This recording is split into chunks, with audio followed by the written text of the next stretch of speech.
Amém. Eu quero convidar você a abrir sua Bíblia no Salmo de número 1. Eu vou começar uma série aqui de exposições, nos Salmos. E a gente vai tentar fazer por temas, né?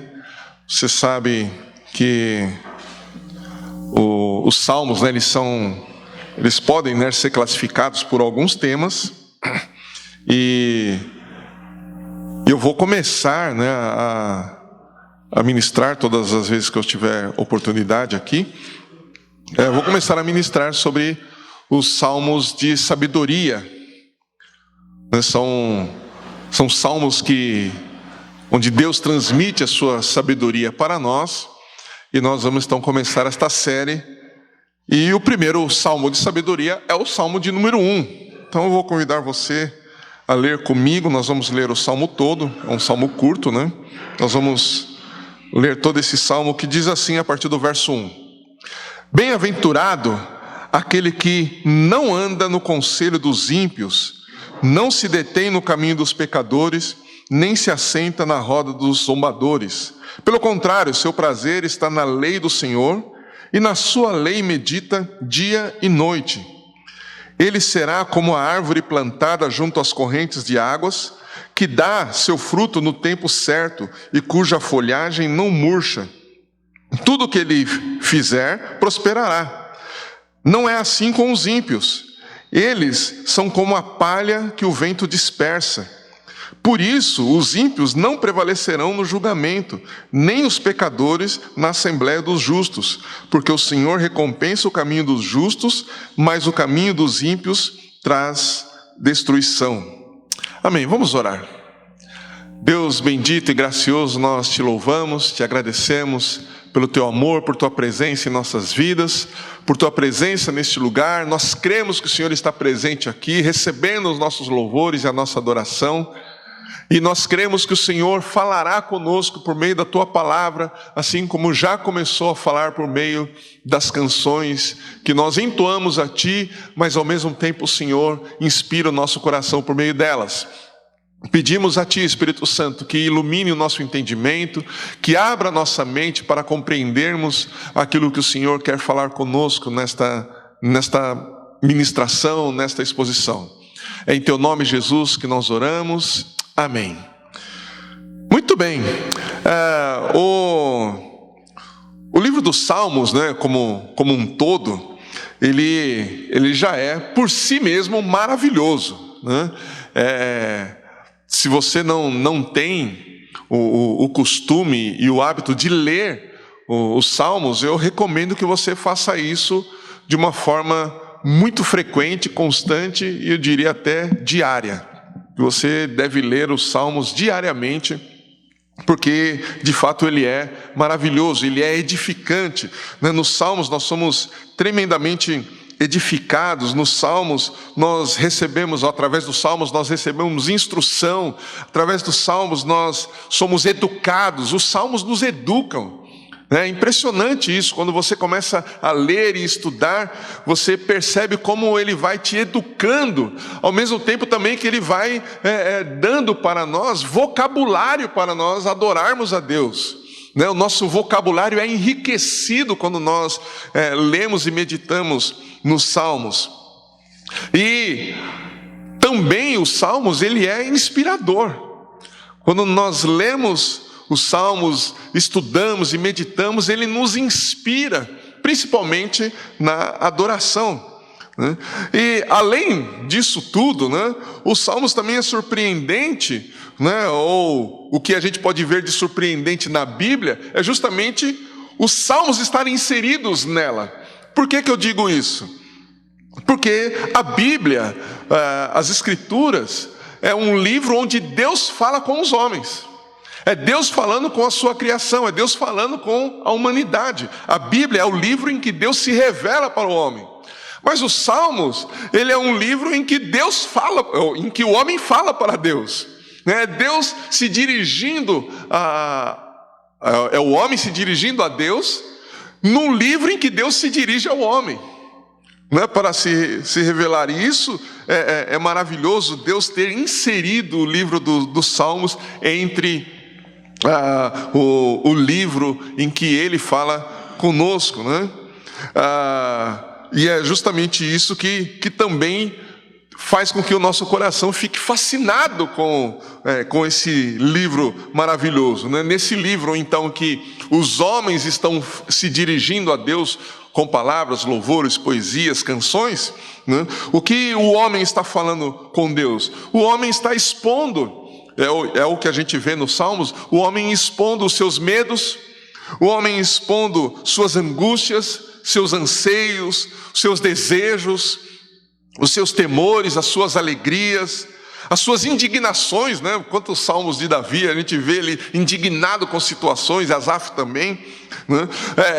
Nos salmos o homem está expondo para Deus as suas próprias fraquezas, o homem está também celebrando suas vitórias, né? As vitórias que Deus lhe dá, e o homem também, através dos salmos, a gente vê expressando as suas expectativas.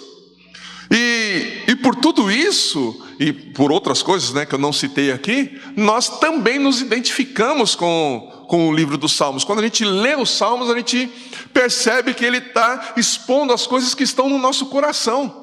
São desejos, como eu disse, anseios, alegrias, temores, angústias, expectativas, celebrações que estão no nosso coração. Quando nós somos abençoados por Deus, nós queremos celebrar, nós nos alegramos, nós queremos contar isso para todo mundo, mas como que a gente faz isso? Como que a gente vai exaltar o nome de Deus da forma adequada, da forma que Ele espera ser exaltado? Quando nós lemos os Salmos e vemos as celebrações que existem nele, celebrações dirigidas para Deus, nós então nos inspiramos, então nós aprendemos como exaltar a Deus quando nós recebemos as bênçãos dele, quando nós recebemos as vitórias, quando nós estamos angustiados, quando nós estamos pressionados. Como que eu vou me dirigir a Deus? Eu não sei. Muitas vezes a gente ouve isso, né? Eu não sei como orar, a minha oração é fraca, né? Eu não tenho fé. Mas quando nós lemos os Salmos, nós vemos as angústias, né? E os medos dos salmistas, e aí a gente ora a mesma oração que eles fizeram, e então nós podemos nos dirigir a Deus de forma adequada. Então, os Salmos, ele é maravilhoso, né, por estas e por outras coisas, né, que eu não citei aqui, não vou citar hoje, mas há uma grande identificação entre nós e aquilo que está exposto nos Salmos.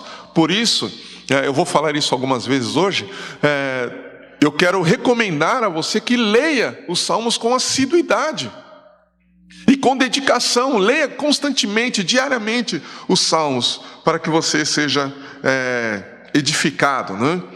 Nos Salmos, né, nós vemos que tudo o que passa no nosso coração, né, encontra eco e expressão, né, nesse livro.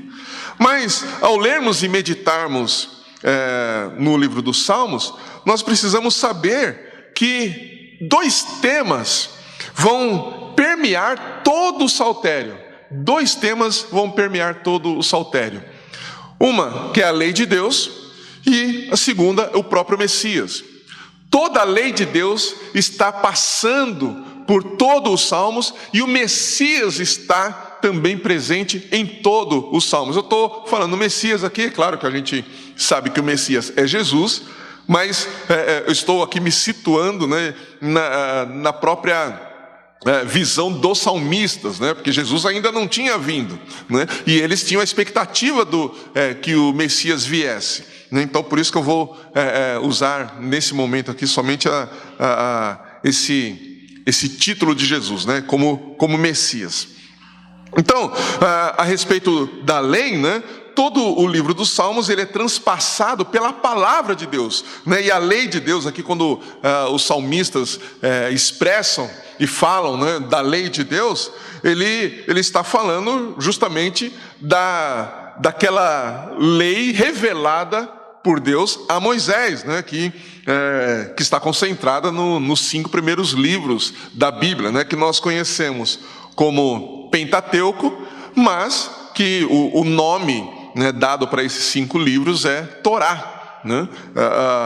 Então a Torá é justamente o conjunto desses 5 livros, né, mais o livro, mais as leis, tal, né, que depois vem também os profetas e os salmos também, né, mas principalmente nos salmos, quando eles citam a lei de Deus, ele está falando basicamente, os salmistas estão falando basicamente desses 5 primeiros livros, né, que são a revelação de Deus dada a Moisés. Então, essa é a primeira questão que a gente tem que entender acerca dos Salmos. Ele está fundamentado na lei de Deus, na palavra de Deus. Amém? Não, como eu disse, o segundo tema, né, que permeia todo o saltério é justamente o Messias. Todo o livro dos Salmos também é transpassado pelo próprio Messias, né? Muitas vezes, aqui nos Salmos, ele é chamado de ungido de Deus, né? E justamente o ungido de Deus, o Messias, ele é o ponto de fixação, de inspiração e esperança dos salmistas. Os salmistas, eles estão se fundamentando na esperança e na expectativa da vinda do Messias, e eles fundamentam a sua inspiração e a sua esperança no Messias. Eles têm a lei, a palavra de Deus, e o Messias que, então, geram no coração de cada um deles, né? Eu estou falando dos salmistas aqui, essa expectativa e essa esperança, né? Em todo e em cada salmo que nós lemos, o Messias está presente. Ele está absolutamente presente como o Senhor, como o alto refúgio, como o pastor, como o protetor, como aquele que virá pessoalmente para livrar o seu povo deste mundo caído e perverso, e diante, né, ou expressando, ou todos os seus atributos, todos os atributos do Messias estão contemplados aqui no livro dos Salmos, né? E os salmistas percebem isso e expressam isso. Por essa razão, né, os salmistas, eles têm seus corações cheios de alegria, porque o Messias, né, ele virá. Eles têm essa expectativa de que o Messias virá e estabelecerá a lei, né, que eles conhecem, mas para toda a humanidade. E por meio desta lei, eles creem e esperam que o Messias governe toda a terra, né? Então, em cada salmo, os salmistas promovem essa expectativa no coração dos seus leitores. Eles estão sempre apontando para a lei, estão sempre tendo o Messias como eu disse, né, como esse ponto de fixação que lá em Hebreus, né, como nós estamos estudando com o pastor Silvio, com Samuel, né, o escritor aos Hebreus, ele vai dizer que nós precisamos manter os nossos olhos fixos em Jesus, que é o autor e consumador da nossa fé. Os salmistas têm os olhos fixos no Messias, que virá para libertar o seu povo. Portanto, né, a lei, né, e o Messias estão em todo o saltério como pilares que fundamentam e dão sustentação e razão de existência de cada um dos salmos, né? Essa aqui é só uma parte introdutória, né, para a gente realmente entender e compreender a importância dos salmos em nossas vidas e na vida cristã como um todo e na nossa adoração, né? A gente não começa lendo os salmos aqui simplesmente por um ritual, é porque nós entendemos que como a igreja primitiva iniciava a sua adoração a Deus, iniciava o seu culto prestado para Deus, e a própria tradição, aí sim a tradição da igreja, né, trazem esse tesouro para nós, de nós iniciarmos nossas reuniões, né, com a leitura e a oração de um salmo, né? Então não é um simples ritual, é a maneira pela qual nós, vamos dizer, adentramos pelas portas do louvor, né? Tem uma música, né, que a gente cantava há bastante tempo, né? Entrarei em tua presença, né, com sacrifícios de louvor, né? Samuel, inclusive, já ministrou sobre essa questão dos sacrifícios de louvor lá no Novo Testamento, né, através de Paulo. E os salmos, eles nos ajudam nisso, nessa introdução de nós entrarmos adequadamente diante de Deus. Amém? Então não é um simples ritual, né? Então, recapitulando, né? Os salmos, eles são palavras dos homens dirigidas a Deus, mas há um ponto interessante nisso aqui também, né? Apesar de serem homens falando diretamente para Deus, o que nós percebemos também nos salmos, e estudando a gente entende isso, que é o próprio Messias quem fala através de cada salmista. Então, olha só que interessante, o próprio Messias, o Senhor, que é o Cristo, o ungido de Deus, inspira e fala através dos salmistas. Dessa forma, quando nós usamos os salmos em nossas orações, em nossos cânticos, quando usamos as palavras, né, que estão expostas nos salmos, nós estamos expressando o que há de mais íntimo no coração humano, mas fazemos isso usando as palavras do próprio Messias, usando as palavras do próprio Cristo, que inspirou e fala através dos salmistas. O próprio Deus encarnado, que antes mesmo de vir a esta terra como homem, já estava agindo e já estava presente na vida de cada homem, conduzindo então a humanidade para o caminho da redenção e salvação por meio da fé. E isso é expresso em cada salmo. Então, quando nós oramos, quando nós cantamos os salmos, oramos os salmos, meditamos nele, quando nós expressamos os salmos, nós estamos falando a própria palavra de Jesus, é o próprio Jesus falando. São as palavras de Jesus transpassando por meio do nosso coração para nós a usarmos para falarmos com o nosso Deus. Amém? Isso é um mistério, né? É um mistério para nós entendermos assim não é tão fácil de nós entendermos, mas nós temos que crer que esta é a realidade dos salmos. É o próprio Jesus, o Messias, que fala através dos salmistas para o próprio Deus. É o Filho falando com o Pai. E quando nós então nos utilizamos dos salmos, é isso que nós estamos fazendo. Estamos usando as palavras do Filho para falar com o Pai. E nós, como filhos, falamos com o Pai, com as palavras que Ele quer ouvir, da forma como Ele quer ouvir. Falando dessa questão educativa que os salmos têm, ele nos educa também em como nós devemos adorar ao Senhor. Eu sei que tem muita gente sincera, né? E quando eu falo gente sincera, é que elas realmente querem adorar a Deus. Mas nós não podemos adorar a Deus de qualquer maneira. A adoração que Ele aceita é aquela que Ele mesmo instruiu. Ele nos instrui em como nós devemos adorá-lo. Ele nos instrui quais as palavras que nós devemos usar para adorá-lo. Ele nos instrui qual deve ser a nossa postura diante dele. E isso está exposto nos salmos. Nós aprendemos nos salmos quais as palavras que devemos usar na adoração a Deus, como nós devemos adorá-lo, como nós devemos exaltá-lo. Amém? Então essa aqui é só uma parte introdutória aqui para a gente compreender todo não, né? Porque eu fui bem sucinto aqui, né? Mas para nós compreendermos o que está nos salmos e qual a importância dele para a nossa vida cristã e para a nossa vida como igreja do Senhor. Amém? Então, o salmo, tanto o salmo primeiro como o segundo, né, eles vão estabelecer também toda a tônica e a mensagem que vai fundamentar todo o saltério. Nesses dois primeiros salmos, nós vemos justamente a temática que vai determinar todo o propósito de Deus em todo o saltério, em todos os 150 salmos.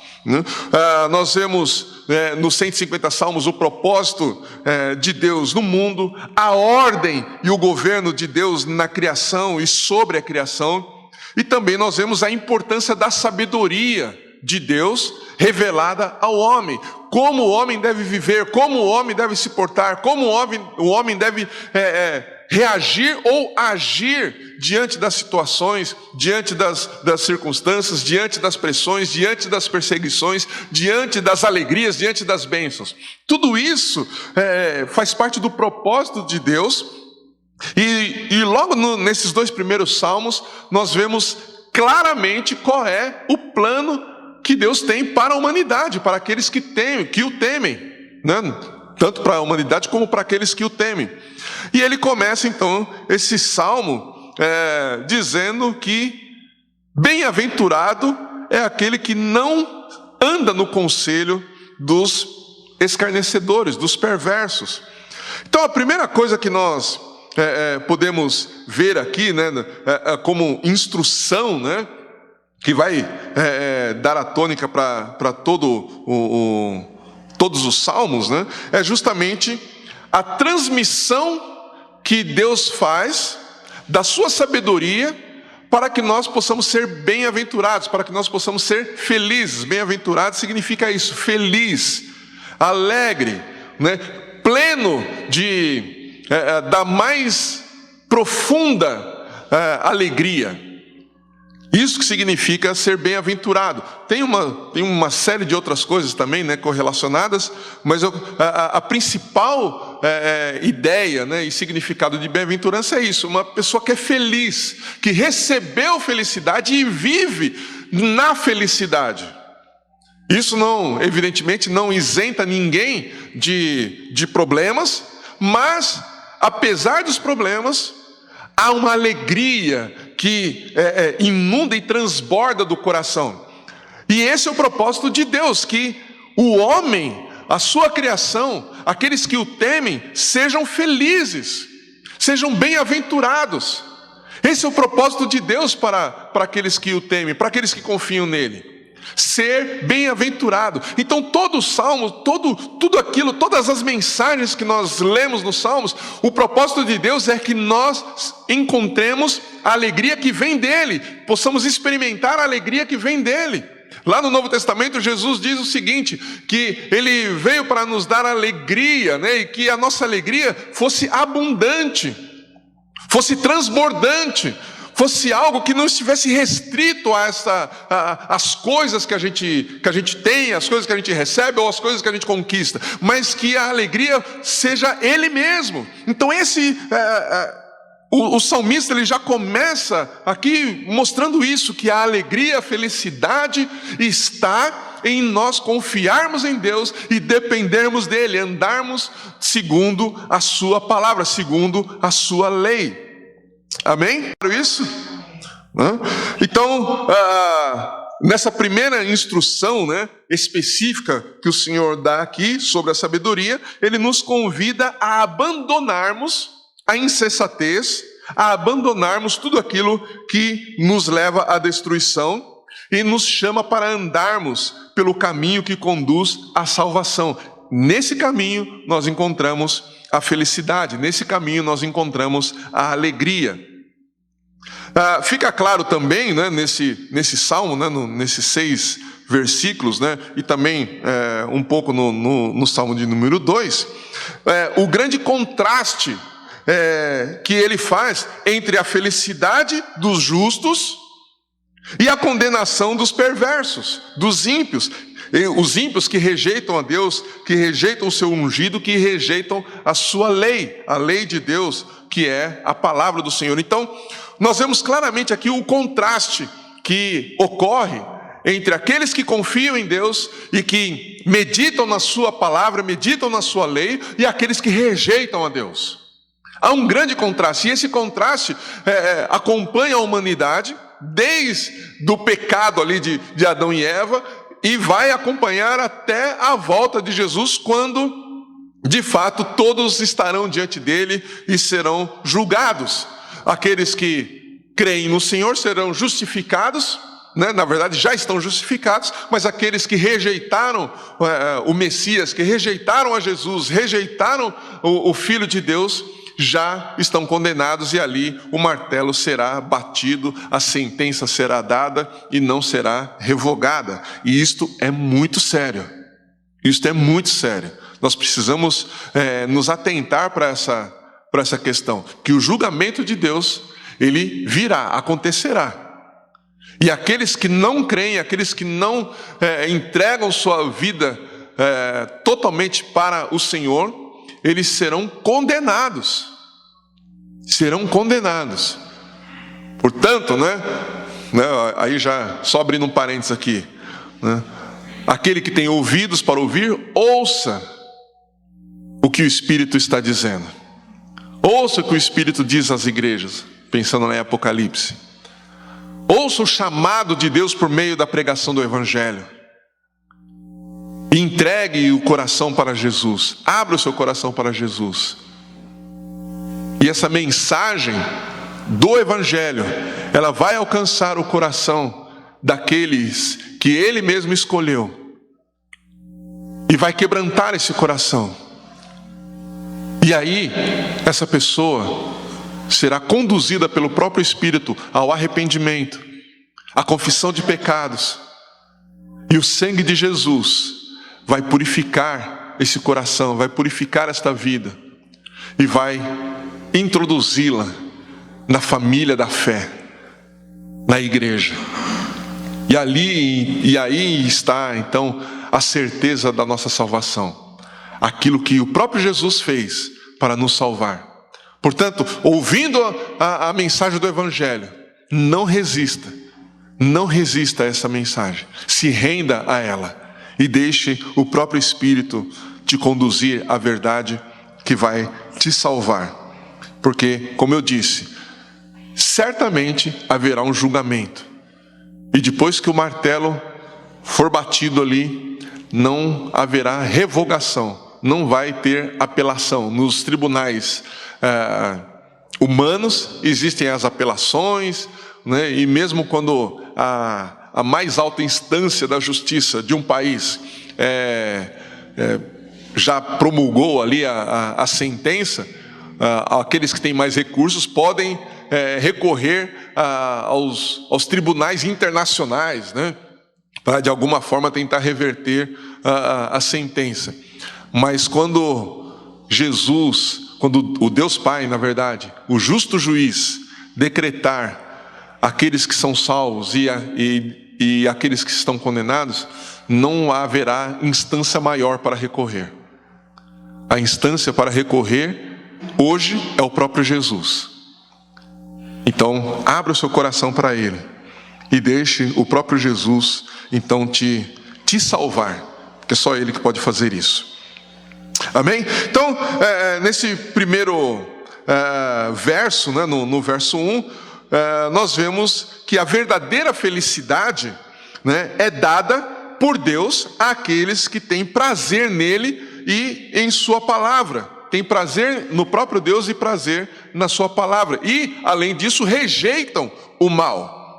Aqueles que foram alcançados pelo amor e pela graça de Deus, eles não se deixam influenciar por aqueles que não temem a Deus. Isso fica muito claro nos primeiros versos aqui, Ele não anda na roda dos escarnecedores, ele não se detém no caminho dos pecadores, Ele não se junta, com aqueles que são ímpios. Ele não se junta, isso não significa que ele não tem contato, não é aquela coisa assim que ele, não vou nem falar com o ímpio, não é isso. Ele não anda no conselho, ele não anda debaixo do mesmo pensamento, do mesmo tipo de conduta. Ele rejeita esse tipo de conduta, ainda que as condutas dos ímpios possam ser comuns. Hoje nós vemos muitas condutas que são comuns, as pessoas cometem pecados e muitas práticas de pecado são comuns na sociedade. Agora, não é porque é comum que é normal, não é porque é comum, ou seja, porque muitas pessoas fazem, muitas pessoas vivem dessa forma, que é a maneira como Deus estabeleceu. Então muitas maneiras de se viver, muitas formas de conduta, apesar de serem comuns, não são normais. E aquele que teme ao Senhor, Ele recebe do próprio Deus a sabedoria para distinguir aquilo que vem de Deus, a maneira como ele deve viver e a maneira como o mundo vive. E ele rejeita a forma de vida do mundo. Mas, por estar no mundo, ele busca transmitir os valores das Escrituras, os valores de Deus, para aqueles que ainda estão na escuridão. Amém? Então não é simplesmente uma questão exclusivista. Então vamos fazer aqui o nosso clubinho, e aí ninguém vai entrar e a gente também não vai ter contato com mais ninguém. Não, até porque o nosso chamado universal para a igreja é ide por todo mundo e pregar o Evangelho. Como que eu vou pregar o Evangelho para alguém que não conhece, se eu não tiver contato com ele? Eu preciso ter contato com essa pessoa, mas eu não posso me deixar influenciar pelo modo de vida que ela tem. Percebe a diferença?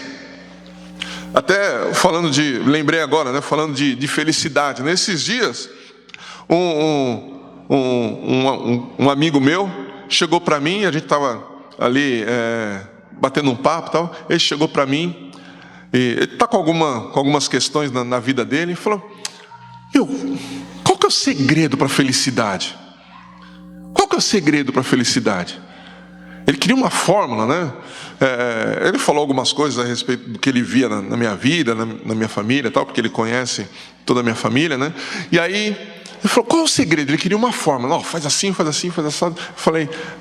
Eu simplesmente virei para ele, no mesmo instante, acho que ele ainda estava colocando o ponto ali embaixo da interrogação, e o Espírito falou assim: crer em Jesus.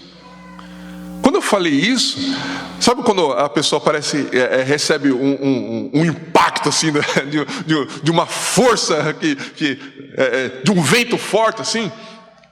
Ele recebeu aquilo, aí o olho encheu de lágrimas, e ele falou: é isso, né? Eu falei: o segredo da felicidade é crer em Jesus. Nele está toda a felicidade, nele está toda a alegria. E aí ele ficou ali meio que atordoado, meio que pensativo.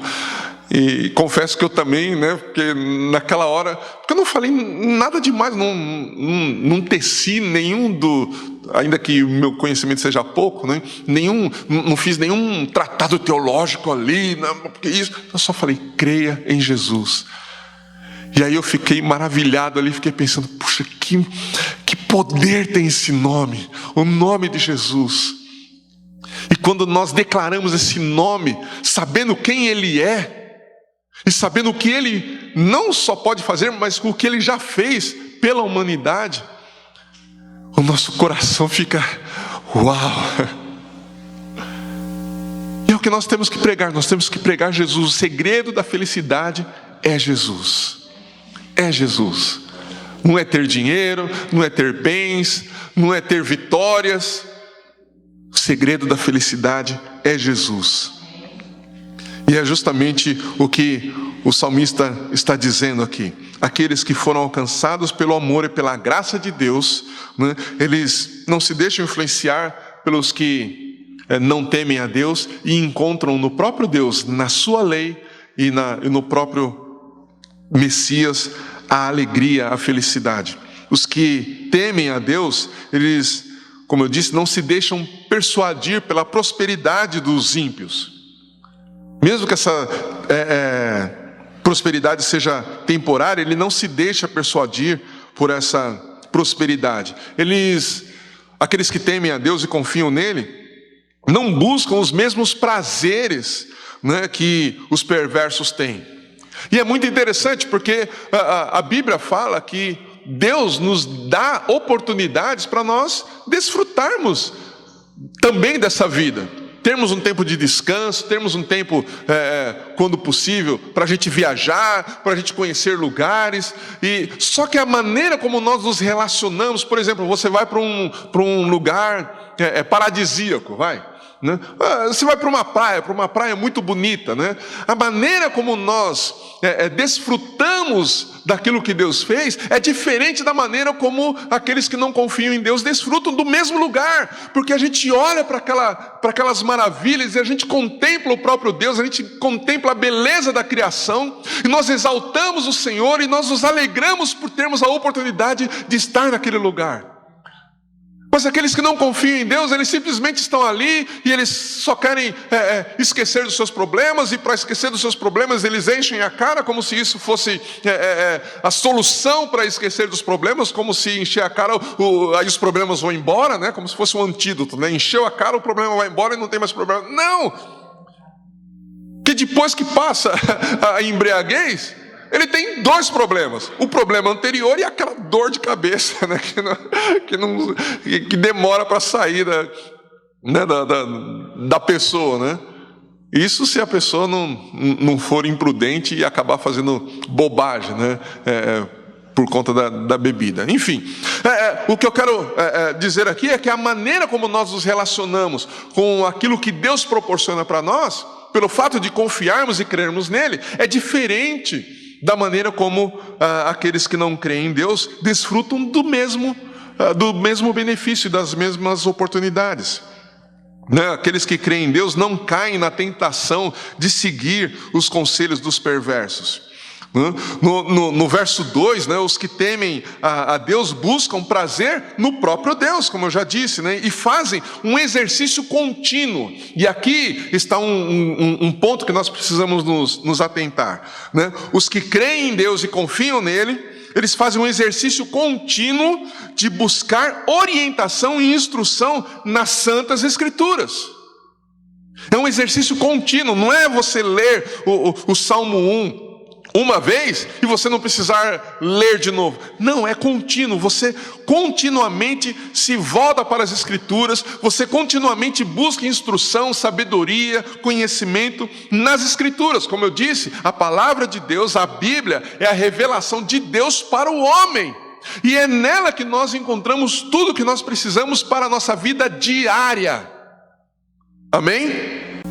Estes, né, os que confiam em Deus e creem na sua palavra, através da meditação nas Escrituras, deixam que ela própria alcance todas as áreas da vida, e eles permitem que a própria palavra determine o pensamento e a conduta que devem ter em relação a absolutamente tudo. É a palavra de Deus que vai determinar como nós qual será o nosso padrão de pensamento e qual será o nosso padrão de conduta neste mundo. Como nós vamos reagir diante das situações. Quando alguém pisa no seu calo, se você medita nas Escrituras, você vai saber como reagir. Na verdade, você vai saber como agir, né? Porque a reação, ela normalmente é impulsiva, né? Alguém pisa e você, né, impulsivamente, né? Então, não é aquela coisa instintiva, né, de você, alguém faz alguma coisa e você reage ali de forma até animal, né, animalesca em alguns casos. Não, nós temos uma ação, e a nossa ação é debaixo da direção do Espírito. A resposta que nós damos, ainda que muitas vezes seja uma resposta mais dura, mais enérgica, ela é orientada pelo próprio Espírito. E isso nós adquirimos que o próprio Deus nos dá por meio da sua palavra. É a meditação nas Escrituras que nos ajudam a agir e de acordo com a vontade de Deus em todas as circunstâncias. Quando nós meditamos na palavra, olhamos para o mundo a partir da perspectiva que ela dá, e não olhamos para Deus a partir da perspectiva que o mundo dá. Percebe a diferença? Teologicamente falando, é o que se chama de cosmovisão. Como que você vê o mundo? Nós podemos ver o mundo a partir da perspectiva do próprio mundo, ou podemos ver o mundo a partir da perspectiva de Deus, que é revelada nas Escrituras. Quando nós meditamos e absorvemos a palavra de Deus, a maneira como nós vamos ver o mundo é a partir da perspectiva de Deus. Paulo vai falar que se alguma coisa deve passar na nossa mente, ou se a gente tem que pensar em alguma coisa, devemos pensar nas coisas do alto. Devemos meditar nas coisas do alto e permitir então que aquilo que está em Deus, aquilo que o próprio Deus revela, faça parte da nossa maneira de pensar, da nossa maneira de agir e a maneira como nós vamos ver o mundo. É a palavra de Deus que determina para aquele que o teme, né, como ele deve viver e qual o padrão de caráter ele deve desenvolver. No verso 3, né, o que nós vemos aqui é a progressão da vida daquele que confia em Deus e medita na palavra de noite. Ele mostra que essa progressão ela é constante, ela é intensa, né? Por quê? Ele fala aqui que os que confiam em Deus, né, os que temem ao Senhor, ele é como a árvore plantada junto à corrente de águas. Primeira questão aqui. Então, aquele que confia no Senhor, aquele que medita na palavra dia e noite, ele é como a árvore plantada junto à corrente de águas. O que isso significa? Significa que essa pessoa, ela está sempre bem e adequadamente irrigada e tratada para que possa dar bons frutos. A palavra de Deus nutre a vida da fé daqueles que confiam no Senhor e daqueles que meditam na sua palavra dia e noite. Portanto, a sua vida ela vai dar frutos constantes e saudáveis. Amém? O tempo todo. A segunda questão, né, que ele fala aqui, da progressão, é que as folhas, né, dessa árvore, né, ou aquilo que é produzido, na verdade há uma diferença aqui, né? Aos frutos e às folhas. E ele diz que as folhas não murcham. E aí quando eu pensei, estava lendo e estudando sobre essa progressão, nesse segundo passo aqui, vamos dizer assim, de progressão da vida daqueles que confiam em Deus e meditam na sua palavra dia e noite, eu pensei lá em Apocalipse, no capítulo 22, que ele diz assim, no meio da sua praça, ali o capítulo 22 está falando da Nova Jerusalém, né?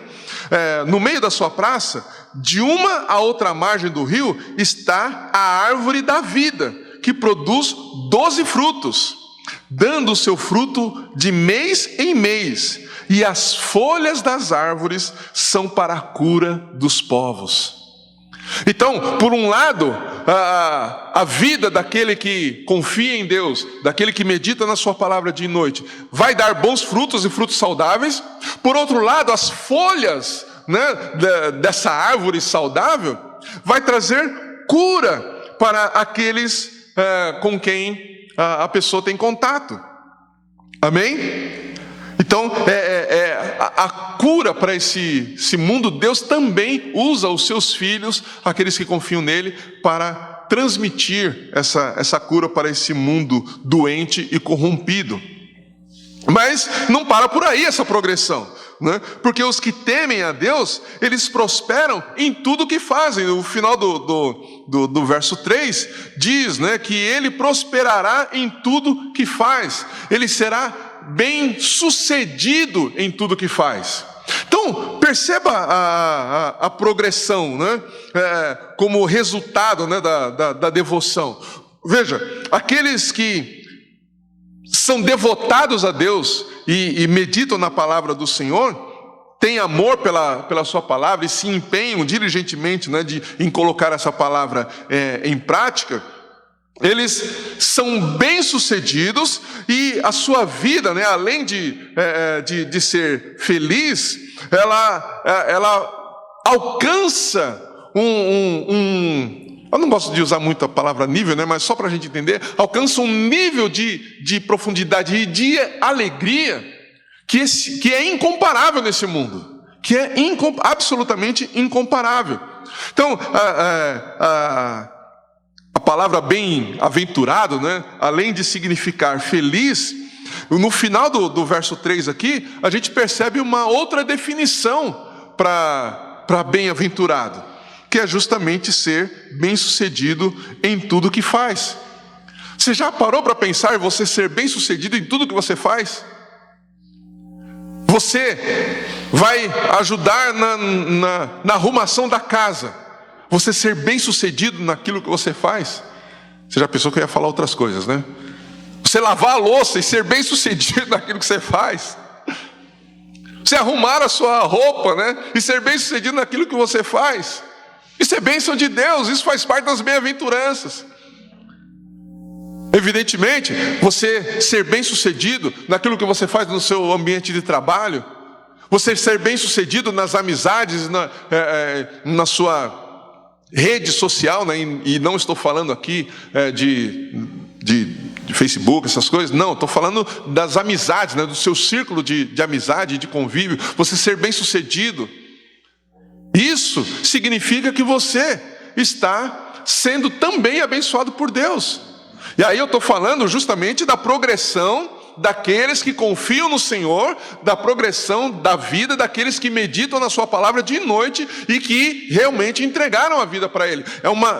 Entregaram a vida para o próprio Deus. É uma progressão e essa pessoa ela é bem sucedida de forma constante, de forma robusta, de forma, posso dizer até, quase que fazendo um paralelo, né? De forma perene. Não é pontual, não é que ele é bem sucedido aqui e é mal sucedido lá. Não, Deus está constantemente conduzindo essa pessoa para que ela seja bem-aventurada em tudo e em todo tempo. Paulo vai falar, se eu não me engano, lá na segunda carta aos Coríntios, não tenho certeza, depois preciso verificar, ou você mesmo verifica, ou se alguém souber o que eu vou citar aqui, você já me fala o endereço. Paulo diz o seguinte: graças a Deus que por meio de Jesus Cristo nos conduz em triunfo. O próprio Paulo diz isso, que Deus nos conduz em triunfo em Cristo. Então, você ser bem sucedido em tudo que você faz é você ser conduzido pelo próprio Deus em tudo. Muitas vezes o mundo vai dizer: puxa, essa pessoa é fracassada. Mas em Deus nós não somos fracassados. Em Deus nós estamos sendo bem sucedidos, porque Ele é quem está conduzindo as nossas vidas. Muitas vezes o mundo vai dizer, vai ver que você deu de cara com uma porta fechada. E aí o mundo vai falar: isso aí, tá vendo? Confiou em Deus, olha o que deu. Mas aquele que confia no Senhor, aquele que crê no Senhor, aquele que medita na palavra de Deus dia e noite, ele sabe que todas as coisas cooperam para o seu bem. A porta fechada foi Deus quem fechou. Então, ao invés de lamentar, ao invés de ficar triste, ao invés de ficar resmungando, ele dá glórias a Deus, fala: Senhor, o Senhor fechou essa porta, então deve ter uma outra aberta. Então, é importante nós percebermos esta progressão. Essa progressão da vida dos que temem a Deus. Ele será como árvore plantada junto às águas correntes. Ele dá fruto no tempo certo e as suas folhas nunca murcham. Tudo que ele faz prospera. Tudo que ele faz, em tudo que ele faz, ele é bem sucedido. Agora, essa progressão que vai encontrar, né, o seu ápice nos céus. Nós, apesar do ápice ser nos céus, nós já desfrutamos dessa vida. Mas também os perversos, eles também progridem. Vocês sabiam? O perverso também progride. Só que ele progride no sentido contrário. Percebe o que o salmista diz aqui? Verso 4. O mesmo não acontece com os perversos. O mesmo não acontece. Veja que há um contraponto, que há um contraste. Aquilo que eu disse no início. Aqueles que são justificados por Deus, eles são bem-sucedidos, eles são bem-aventurados, tudo aquilo que eles fazem, eles são de fato bem-sucedidos. Mas aqueles que não confiam em Deus, eles têm uma progressão contrária. Enquanto a progressão do justo é para o alto, a progressão do ímpio é para o inferno. E é o que o salmista diz aqui, né? Que eles são como palha levada pelo vento. Né? O texto, né? Na Almeida 21 diz: não é assim com os ímpios, eles são como a palha que o vento dispersa. Por isso os ímpios não prevalecerão no julgamento, nem os pecadores na assembleia dos santos. Eles são como palha, pois a vida que eles levam é uma vida onde faltam justamente as águas que saem do trono de Deus, que nutrem a vida para que eles possam ser irrigados e dar bons frutos. Falta esta água que sai do trono de Deus. Falta eles serem irrigados pelo próprio Deus. Falta eles serem inspirados pelo próprio Deus. E aí tudo que eles têm, tudo que eles conquistam, acaba sendo em vão, como Salomão fala muitas vezes, tanto em Provérbios como também lá em Eclesiastes. Acaba sendo em vão, tudo acaba sendo vaidade. Tudo acaba sendo um vazio, nada preenche, nada de fato traz alegria, eles nunca estão em plena paz, eles nunca desfrutam do verdadeiro amor. Por quê? Porque eles rejeitam a Deus, rejeitam a palavra de Deus e não meditam nas Escrituras. Então tudo em suas vidas se torna vazio. A vida dos perversos é seca, apesar das aparências. É absolutamente seca. Não há vida verdadeira. E eles vão progredindo, como eu disse, de forma contrária. Porque ele fala aqui no verso 4, que eles são como a palha que o vento dispersa. Eles não prevalecem e não vão prevalecer no julgamento. Os pecadores também não vão prevalecer na assembleia dos justos. Ou seja, nada daquilo que eles apresentarem será sustentável ou será justificável. Porque eles andam não na palavra de Deus, não segundo a palavra de Deus. Eles andam segundo os seus próprios desejos, os seus próprios pensamentos. E então as suas vidas vão progredindo, mas para baixo. No mundo pode parecer, diante dos olhos do mundo pode parecer que eles estão sendo bem-sucedidos, porque eles estão conquistando coisas nessa vida.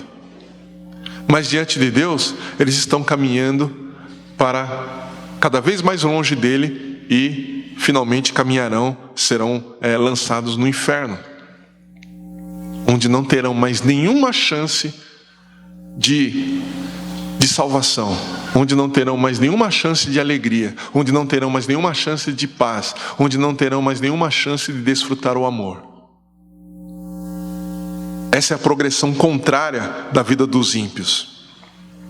E o salmista termina no verso 6 dizendo: pois o Senhor guarda o caminho dos justos. Olha só que coisa maravilhosa. O Senhor guarda o caminho dos justos. O que isso representa para nós? Isso mostra para nós que o próprio Deus, Ele, conforme nós vamos caminhando nessa vida, conforme nós vamos peregrinando nessa vida, o próprio Deus, Ele vai nos guardando. E nós temos essa certeza de que o Senhor vai nos guardando na nossa caminhada cristã. Ele vai nos orientando, Ele vai nos dirigindo, Ele vai mostrando para nós como nós de fato devemos viver. E lá em Ezequiel, o profeta ele diz, Deus fala através do profeta, que o próprio Deus ele é como um muro de fogo ao redor do seu povo, e no meio do povo, o próprio Deus é a sua glória. Então, em toda a caminhada cristã, na nossa peregrinação aqui neste mundo tenebroso, terrível, que está cada vez pior, nós somos guardados por aquele que não dorme. A palavra de Deus diz: o guarda de Israel não dorme. Ele não precisa ser rendido por outro soldado. Ele não precisa ser rendido por um outro exército. Ele mesmo está ali constantemente guardando o seu povo, guardando os seus filhos. E o salmista diz justamente isso: pois o Senhor guarda o caminho dos justos. O contrário, o caminho dos ímpios, dos perversos, leva à destruição. E é isso então que nós precisamos entender. É nisso que está a sabedoria de Deus para as nossas vidas. Nós precisamos guardar e meditar nas Escrituras, na lei de Deus, todos os dias, dia e noite. Nisso nós vamos encontrar a verdadeira felicidade, a verdadeira alegria, a verdadeira paz e a certeza que em nossa caminhada de vida o Senhor estará sempre presente, sempre nos guardando, sempre nos protegendo, sempre provendo. E o maravilhoso de tudo isso é que nós vamos ter pleno conhecimento disso, nós vamos ter plena certeza de que nós estamos guardados porque Deus está nos guardando. As provisões que temos é porque Ele providenciou. A alegria que temos não só vem dEle, é Ele próprio em nossas vidas. Isso vai nos impulsionar dia a dia a vivermos uma vida de fé, uma vida de satisfação no próprio Deus. Que nós possamos adquirir essa sabedoria que vem do alto. Sabedoria para vivermos segundo a sua palavra. Como eu disse, todos os 150 salmos estão transpassados, pela palavra de Deus e pelo Messias. Isso significa que toda a nossa vida deve também estar fundamentada na palavra e fixada em Cristo. Amém? Espero que Deus tenha falado ao seu coração, que essa palavra possa realmente revigorar a sua vida, possa te inspirar e possa te motivar a viver uma vida segundo a palavra de Deus e rejeitando tudo aquilo que é mal, tudo aquilo que é perverso, tudo aquilo que o mundo oferece. Vamos orar? Pai, como nós somos gratos pela Tua palavra, como nós somos gratos pela Tua presença, como somos gratos por tudo aquilo que o Senhor tem feito e realizado em nossas vidas. Nós te agradecemos também porque o Senhor nos deixou a Tua palavra para que possamos meditar nela dia e noite. E meditando nela dia e noite nós encontremos a verdadeira felicidade e sejamos bem-sucedidos em tudo que nós fizermos segundo a Tua vontade, segundo a Tua orientação e a Tua instrução. Peço a Ti, Espírito Santo, que nos ajude a dia a meditarmos nas Escrituras. Que o Senhor nos ajude a pensarmos nela. Que o Senhor nos ajude a entendermos o que nela está escrito. Que o Senhor nos ajude a viver segundo o que ela nos diz e não segundo o que o mundo nos diz. Sabemos que não somos melhores do que ninguém, mas reconhecemos a Tua graça sobre nós. E é por meio desta graça que nós queremos viver. Portanto, Espírito Santo, eu peço em favor da minha vida, da minha família, dos meus irmãos, da família da fé, que o Senhor nos ajude, nos auxilie, nos fortaleça na Tua palavra. Como Paulo diz lá em Efésios, fortalecei-vos na força do Senhor. Nós não queremos nos fortalecer em nós mesmos, pois nós somos limitados, mas o Senhor nos fortalece, e quando o Senhor nos fortalece, nós podemos declarar que somos mais do que vencedores pelos Teus méritos e não pelos nossos. Que essa seja uma realidade, Senhor. A cada minuto que nós dispensarmos em lermos e meditarmos nas Escrituras, que o nosso entendimento seja cada vez mais iluminado e que o Senhor nos conduza no Teu triunfo, Jesus, todos os dias da nossa vida até a Tua volta. E que possamos encontrar nas Escrituras tudo aquilo que é necessário para perseverarmos até que o Senhor venha. É o que eu te peço em nome de Jesus. Amém.